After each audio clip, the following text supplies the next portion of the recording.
Hi guys, এই মুহূর্তে আমরা বার হয়ে পড়েছি কেদারনাথের উদ্দেশ্যে। আমি আর আমার একটা ভাই, কারণ দুজন মিলে এই রাইডটা করবো ভাবছি, তার জন্য আমরা বার হয়ে পড়েছি। দেখতেই পাচ্ছ লাগেজগুলো আমাদের বাইকে সব বাঁধা হয়ে গেছে।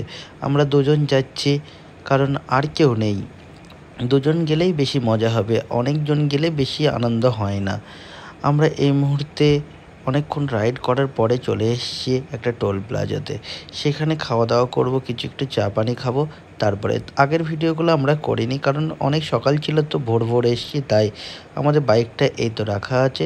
আমরা একটু পরে বার হব, দেখা যাক কতটা যাওয়া যায়। কিন্তু আমরা একটু সেলফ মারতে গেলাম বাইকটাতে, কিন্তু সেলফ নিচ্ছে না এত দূর আসার পরে, তাই একটু মিস্ত্রির কাছে চলে এসেছি।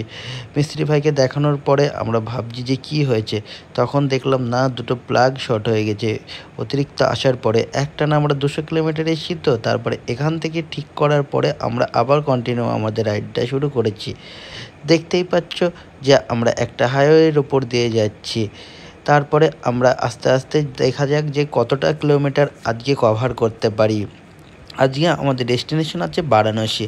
বারাণসী গিয়ে থাকার চেষ্টা করব, কারণ তার বেশি যাব না, অনেকটাই দূর হয়ে যাবে। না হলে তারপরে গিয়ে কোথায় থাকবো বুঝতে পারবো না। বারাণসী যেতে যেতেই সন্ধ্যা হয়ে যাবে, কারণ তার আগে আমাদের বাইকটা খারাপ হয়ে গেছিলো। এই কারণে প্রথম দিনে রাইডের শুরুতেই যদি এমন হয়, তাহলে দেখি বাদ বাকি দিনগুলোয় কী হবে। দেখতে থাকো রাস্তার ভিউটা এবং উপভোগ করতে থাকো সৌন্দর্যটাকে। চলো যাওয়া যাক।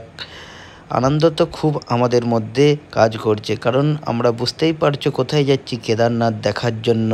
খুবই সুন্দর একটা জায়গা, সবাইকে ছবি উঠতে দেখেছি, আমরা তো কখনো যাইনি, তাই আমরা গিয়ে এবার ফার্স্ট টাইম দেখব যে জায়গাটা কতটাই সুন্দর। আমরা এবার হাইওয়ে ছেড়ে একটা শুনশান রোডের দিকে চলতে শুরু করেছি, সামনের দিকে। দেখতেই পাচ্ছ এত রোদ, গাছপালাগুলো সব কেমন হয়ে আছে। আমাদের এত রোদের মধ্যে আমরা শুধু জল খাচ্ছি আর যাচ্ছি, কারণ ডিহাইড্রেশনের হওয়ার খুবই চান্স থাকবে এত রোদের মধ্যে। তাই আমরা খুবই সাবধানে চলাফেরা করছি। দেখা যাক কতক্ষণ পর আমরা বারাণসী পৌঁছাই। অনেকটাই রাত হয়ে যাবে, কিন্তু আমরা এই ব্লগটা বেশি বাড়াবো না, একটাই কারণে। বুঝতেই পারছো আজকে আমাদের শরীরটা অতটা এক সাথ দেবে না, কারণ বাইকটাও খারাপ হয়ে গেছিলো, মনটাও অতটা ভালো ছিল না, কিন্তু এক্সাইটেডমেন্ট ছিল, তার জন্য আমরা তাও এতটা চালিয়ে চলে আসছি। চলো যাওয়া যাক। দেখতেই পাচ্ছ রাস্তার উপভোগটাই নাও, আর কি বলবো, দেখতে থাকো। আর যদি ব্লগগুলো ভালো লেগে থাকে, একটু লাইক, শেয়ার, কমেন্ট এবং সাবস্ক্রাইব করে দিও, কারণ জানি অতটা বেশি ভালো ব্লগ করতে পারছি না, কিন্তু আপাতত যেটাই করছি সবাইকে ভালো লাগার জন্যই করছি। দেখা যাক পরবর্তীকালে যদি এর থেকে ভালো ব্লগ করতে পারি, সবাইয়ের আশীর্বাদে, সবাইয়ের দোয়াতে, তাহলে অবশ্যই সেইগুলোও আপনারা দেখতে পাবেন। আমরা যেমন সব ঘুরছি, আপনারাও আমাদের ভিডিওর মাধ্যমে সব কিছু দেখতে থাকুন এবং উপভোগ করতে থাকুন, এবং আপনারাও জানতে পারবেন কোথায় কি পাওয়া যায়। আপাতত আমরা বারাণসীর ভিতরে ঢুকতে চলেছি, তাই দেখতেই পাচ্ছ আমরা এক জায়গায় দাঁড়িয়েছি। এখানে চা পানি কিছু একটা খেলাম, তারপরে আমরা এখান থেকে আবার বাইক ছেড়ে আবার অন্য জায়গায় যাব, কারণ আমাদের তো একটু খাওয়া দাওয়াও করতে হবে। তাই আমরা এখানে দাঁড়িয়েছিলাম, একটু রেস্ট নেওয়ার পরে আবার আমাদের রাইডটা শুরু করব। তাই ভাবছি আর কত দূর যাব, অনেক তো রাত হয়ে গেল।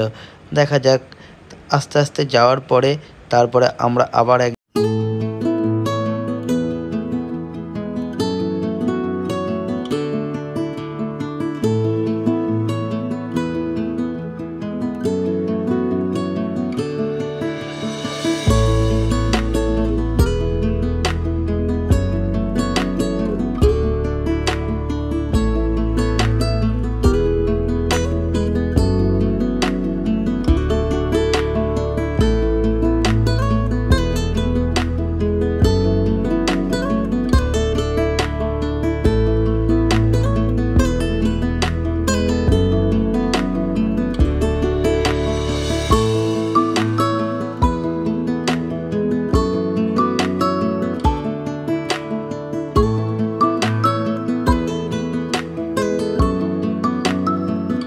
জায়গায় দাঁড়িয়ে খাওয়া দাওয়া করার পরে এবার আমরা হোটেলের দিকে রওনা দিচ্ছি। কাছাকাছি কোনো হোটেল পেলে সেখানেই থেকে যাব, কারণ বেশি গাড়ি চালানো ভালো নয় ফার্স্ট দিনই।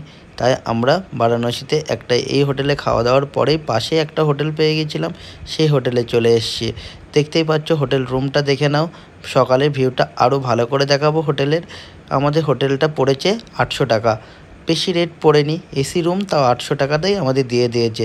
একটা রাত মাত্র থাকবো, সকাল আবার 6টার মধ্যে আমরা বার হয়ে যাব। দেখতেই পাচ্ছ সব সুন্দরই আছে। আমাদের বাইকটাও ওদের হোটেলের ভিতরেই রাখা আছে। চলো এখানে আমাদের এই ছোট্ট ব্লগটি শেষ করছি।